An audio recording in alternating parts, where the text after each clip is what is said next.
We do have some trails that go extensively from east to west and west to east in the city. Not so many going north to south. If they do continue to build, and I do hope so, they would probably have to make efforts to create bike lanes or widen the streets or do some kind of planning along those lines. So, all very interesting, fascinating, really. Um, I did have an article that I did locate in the Chicago Tribune. I don't have that article with me, but I can read a little snippet from it. It's from the Saturday, November 6th, 2010 Chicago Tribune, and it kind of tells what's happening somewhere else in the Midwest in terms of rail versus roads. Plans for faster rail halted in Wisconsin.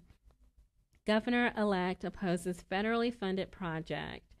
And from that article, the proposed route would connect with Amtrak's existing Hiawatha service between Chicago and Milwaukee, and it would increase top train speeds to 110 miles per hour from 79 miles per hour.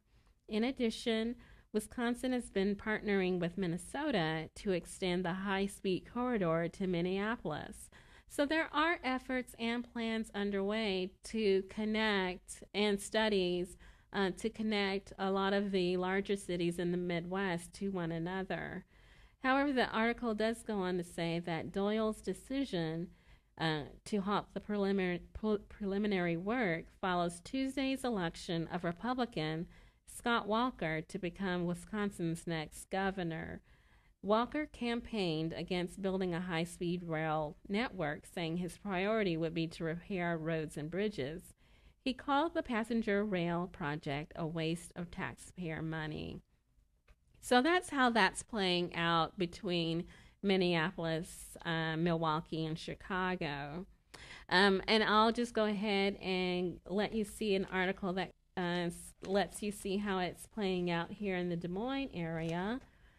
So right there, U.S. support, U.S. Support trains or lose aid. And the subtitle is, if Iowa fails to fund proposed passenger rail, it would lose $80 million. And the article goes on to say the U.S. Department of Transportation last month awarded Iowa and Illinois a total of $230 million to upgrade tracks, purchase locomotives and train cars, and make other improvements to run the twice daily trains. The project was strongly backed by Democratic Governor Chet Culver, but Republican Governor-elect Terry Branstad has questioned the plans. In a letter dated Monday to Wisconsin, Governor-elect, and the article goes on to include what I just read about what's happening in Wisconsin. LaHood said he respected the power of governors to make decisions for their states, and this is to Scott Walker of Wisconsin. But he wanted to state specifically how high-speed rail money can be spent. That goes on to the next section. Let's see if I can find that.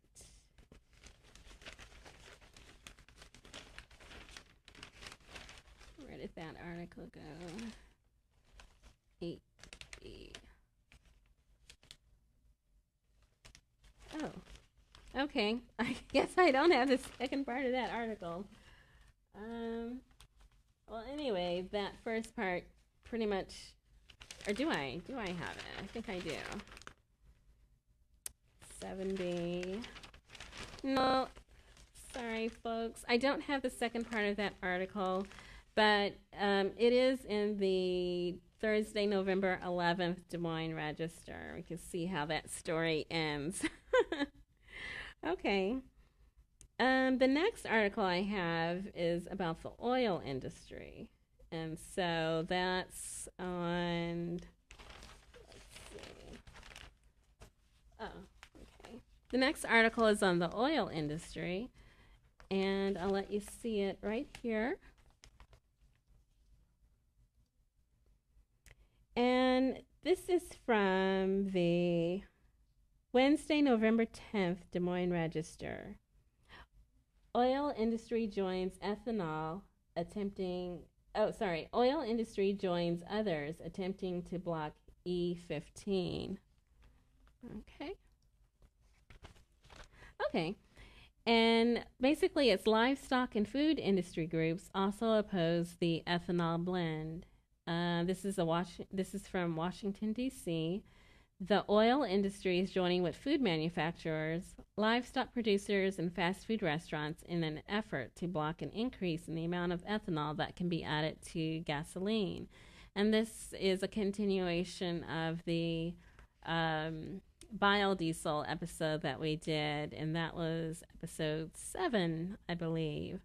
The EPA last month agreed to allow cars and trucks that are 2007 and newer to run on gasoline with 15% ethanol, a blend known as E15.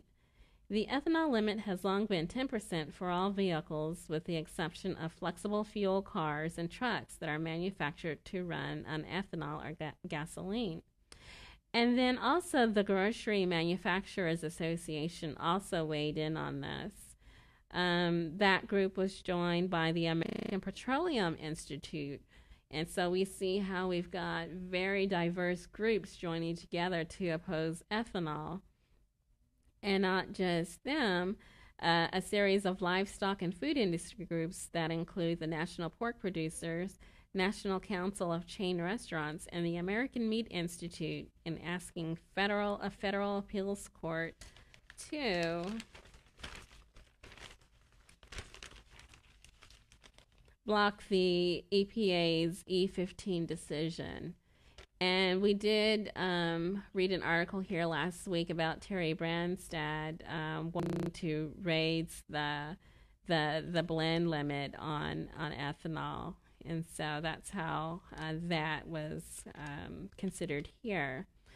Livestock producers and food groups have long argued that ethanol usage is driving up the cost of producing meat, milk, and other products by keeping prices for commodities higher than they otherwise would be.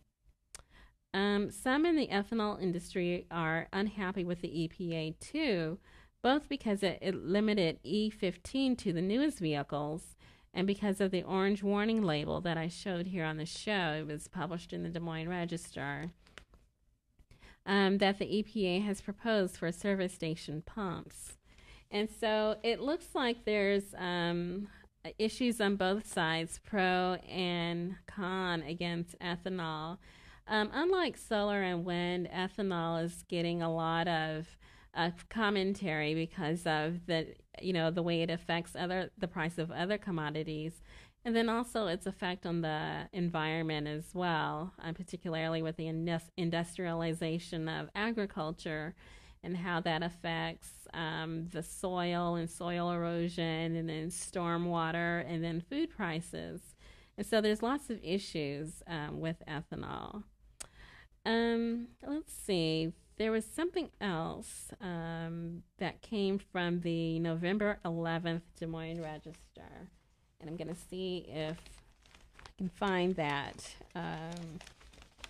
Let's see. Board OK's talks on grant for cellulose. There it is.